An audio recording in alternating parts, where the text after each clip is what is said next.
What's going on, everyone? I'm just a typical American guy here today, not just to entertain, but to react and learn about Canada and the United States bizarre border. That's the name of this video, anyway. I don't know what makes the border bizarre, necessarily.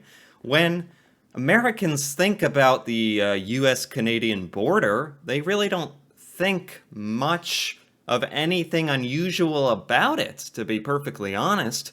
We're way more wrapped up and concerned with the US Mexico border, it seems. That's always being talked about and debated and all sorts of stuff.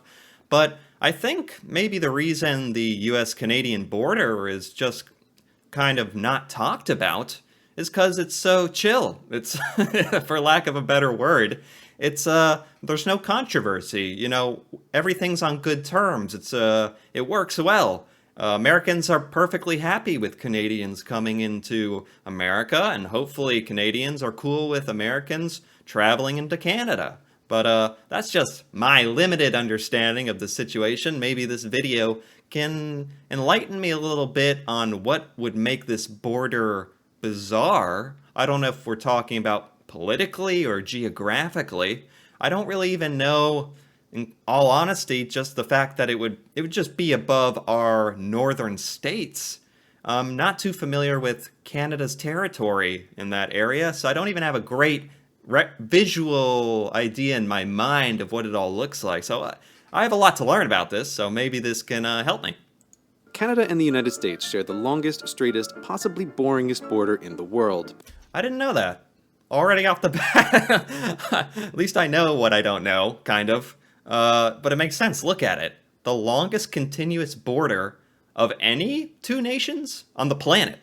That's kind of cool. But look closer and there's plenty of bizarreness to be found. While these sister nations get along fairly well, they both want to make it really clear whose side of the continent is whose, and they've done this by carving a 20-foot wide space along the border. What? What? Is this real? Is this true? Carving? Is this an actual photo of it?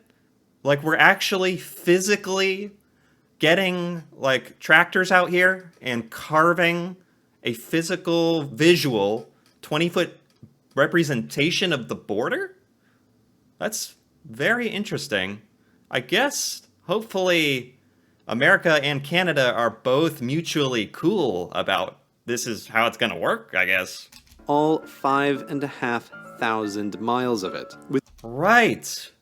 What? How are we? Whoa, look at this photo. It goes all the way up the mountain. And it's dead straight. They did a good job. Wow. 5,500 miles. Does this already exist? Is this already done? I'm acting... this is so new to me. I'm acting like this is a project. Like, I'm getting stressed. Like, this is a project that's just getting started. We gotta get on this. We gotta dig this 20-foot border. But if this exists already, which I think it does, it's probably pretty visually amazing. It's like a feat. My God. With the exception of the rare New England town that predates national borders or the odd airport that needed expanding, this space is the no-touching zone between the countries, and they're super serious about keeping it clear. It matters not if the no-touching zone runs through hundreds of miles of virtually uninhabited Alaskan Yukon wilderness. I mean, how far is the Great Wall of China? Great Wall. I need some context here. Length. 13,000 miles. We're a little under halfway as long as the Great Wall of China. Now, we're not building a wall, thank goodness. That totally unnecessary for America and Canada. We're just digging like a visual kind of representation of a border. But still, this is not a small amount of distance we're talking about here. Those border trees will not stand, which might make you think this. Oh no, we're gonna cut down those little trees? Alaskan Yukon wilderness, those border trees.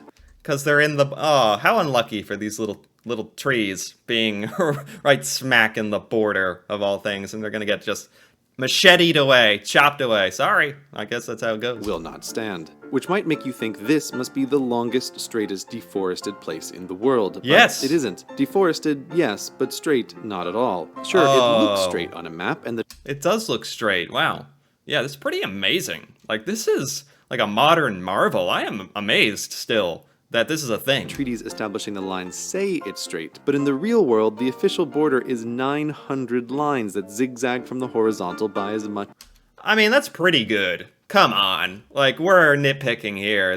We're talking about a 5,000-mile patch of land that we're 20 feet wide that we're clearing. It can be a little jagged. Like, come on. I'm fine with this. Just several hundred feet. They How did did a this good happen? job. Well, imagine you're back in North America in the 1800s. The 49th parallel, one of those horizontal lines you see on the globe, has just been set as the national boundary, and it's your Oh. job to make it real. You are handed a compass. So is that how it's determined? The 49th parallel? That's how they determined the border. That's very interesting. I guess that's still true to this day? I'm actually not even sure how far back. Well, actually, he kind of just said, right? How far back this all even began being a thing. In North America in the 1800s. The 49th parallel, one of those horizontal lines you see on the globe, 1800s. has just been set as the national boundary, and it's your job to make it real. You are handed a compass and a ball of string and told to carefully mark off the next 2/3 of a continent. Don't Right. The poor schmuck who got stuck with this project. Probably. I hope this was just his job for the rest of his life, and he got paid well and was very passionate about border building or something. I hope the best for whoever got stuck with this. mind that uncharted wilderness in your way, just keep the line straight. Yeah, good luck with that. Yeah. The men who surveyed the land did the best they could and built over 900 monuments. They're in about as straight a line as you could expect a pre-GPS civilization to make, but it's not the kind Yeah. of spherical planar intersection that would bring a mathematician joy. So, yeah, no, this is amazing. And it's started 200 years ago or something? Yeah, that's amazing. They did a good job. Like, it's cool that they put little monuments down, because this was a feat. Nonetheless, these monuments define the border, and the no-touching zone plays connect the dots with them. Oh, Okay. and while there are about 900 markers along this section of the border, there are about 8,000 in total that define the shape of the nations. Oh my Despite gosh. this massive project, Canada and the United States still have disputed territory. There's a series Really? of islands in the Atlantic that the United States claims are part of Maine, and Canada claims are part of New Oh. Brunswick. Canada, assuming the islands are hers, built a lighthouse on one of them, and the United States, assuming the islands are hers, pretends the lighthouse doesn't exist. That's funny. I guess, Canada kind of got to the island first, or at least built the lighthouse. That's kind of like the ultimate "this is ours," right? They got the lighthouse there, and we don't have anything built there. Anyway, that's just not worth fighting about, Can't we just share this island as like a national show of like kindness to each other, towards each other? It's not a huge problem, as the argument is mostly over tourists who want to see puffins and fishermen who want to catch lobsters, but let's hope the disagreement gets resolved before someone finds oil under that lighthouse. Oh. Even the non-disputed territory has a few notably weird spots, such as this tick of the border upward into Canada. Zoom in yeah. and it gets stranger, as the border isn't over solid land, but It's like over a little lake, but it's not even perfectly shaped around the lake. runs through a lake to cut off a bit of Canada before diving back down to the US. This spot is home to about 100 Americans and is a perfect example of how border irregularities are born. Back in Oh, it's kind of shaped around this plot, this tiny little plot of 100 individuals. Is this a little town living here? In 1783, when the victorious Americans were negotiating with the British, who controlled what would one day be Canada, they needed a map, and this map was the best available at the time. While the East Coast looks pretty good, Okay. the wester it goes, the sparser it gets. Under negotiation was the edge of what would one day be Minnesota and Manitoba, but unfortunately Yeah. that area was hidden underneath an inset on the map, so the Americans and the British were bordering blind.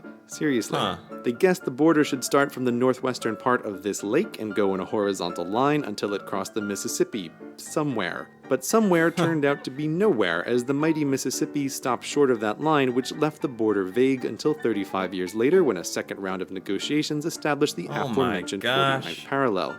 I mean, we're talking about using maps from hundreds of years ago. I still think they did a good job determining all this and trying to make it straight and fair. And yeah, I mean, the fact that all this was done hundreds of years ago, it's like the biggest, most unexpected historical landmark that I've never heard of. No American I know knows of this. I would say 98% 99% of Americans are not aware of this story. The Canadian-American border, this interesting gap between it that's built. People don't know about this. They don't. I gotta spread the word. There's a border. We built it. It's amazing. Please, everyone. They all just tell me to shut up. I'd be okay. I'd be fine with it. But there was still a problem, as the lake mentioned earlier was both higher and less circular than first thought, putting its northwesterly point here, so the existing border had to jump up to meet it and then drop straight down to the 49th, awkwardly cutting off a bit of Canada before heading west to the remainder of the continent. And it turns out you can't just draw a straight-ish line for hundreds of miles without causing a few more problems. One of which was luckily spotted in advance, Vancouver Island, which the 49th would have sliced through, but both sides agreed that would be dumb, so the border swoops around the island. However, yeah, there's gotta be lots of stuff like this, but it is nice that we can mutually agree that it doesn't make sense to slice off a body of land like this that's surrounded by water. You're making people trapped on the south side Americans, and technically not Canadians, even though it's connected. You can't, yeah, doesn't make sense. Glad it kind of makes sense this way. However, next door to Vancouver Island is Point Roberts, which went unnoticed, and thus today the border blithely cuts across. It's a nice little town home to over 1,000 Americans, but has only a primary school, so its older kids have to cross international borders 4 times a day to go to school in their own state. What? So this is exactly that scenario. And this exists. They didn't bother to try to change this. There is a little plot of America on the southern side of kind of this body of land sticking out. I don't know if technically that's a peninsula. Anyway. Cross Vancouver Island is Point Roberts, which went unnoticed. Point Roberts. And thus today the border blithely cuts across. It's a nice little town home to over 1,000. Look at this little town. 1,000 people, Americans, living here, and they gotta travel through Canada. They have one school there. It'd be fascinating to do a case study on this town. See the people of this town. And they gotta travel into Canada and back down again to get to high school. That'll build some character. Go on a little hike through another country to get to school. 1,000 Americans, but has only a primary school, so its older kids have to cross international borders 4 times a day to go to school in their own state. In a pleasing symmetry, the East Coast has the exact opposite situation with a Canadian island whose only land route is a bridge from the United States. And these two aren't the only places where each country contains a bit of the other. There are several more, easily spotted in satellite. Yeah, whenever you get this shape with the land going up or straight south or straight north with a perfectly straight line that's going from east to west, you're going to chop parts of each other's nation off. It's kind of funny, honestly. As long as it doesn't cause any like actual problems or disagreements, it's honestly just kind of interesting. Photos by the no touching zone. Regardless of if the land in question. Wait, you can see the no touching zone. Or easily spotted in satellite photos by the no touching. That's amazing. Satellite images like this, you can see the no touching zone on satellite images. It's that vibrant, that prominent. That's amazing. Zone. Regardless of if the land in question is just an uninhabited strip in the middle of a lake in the middle of nowhere, the border between these sister nations must remain clearly marked. Wow, that was fascinating. That was by CGP Grey. He makes great videos. I definitely give that a like. That was very interesting. Again, this is like the most substantial modern, physical modern marvel. It's like the 9th wonder of the world or something. That this is just a huge undertaking that it exists right now and has for hundreds of years. Go figure. I just never knew about, and that Americans definitely don't know this. I feel like if I know, I'm a pretty good representation of like, on average, what an American is made aware of, because I don't seek out a ton of knowledge. I don't stop knowledge from getting to me. I just kind of, if it's famous enough to get to me, it's well known. And I've never heard of this. So this was incredible to learn about. Do Canadians know about this? Are they well aware of this? I'd like to know that.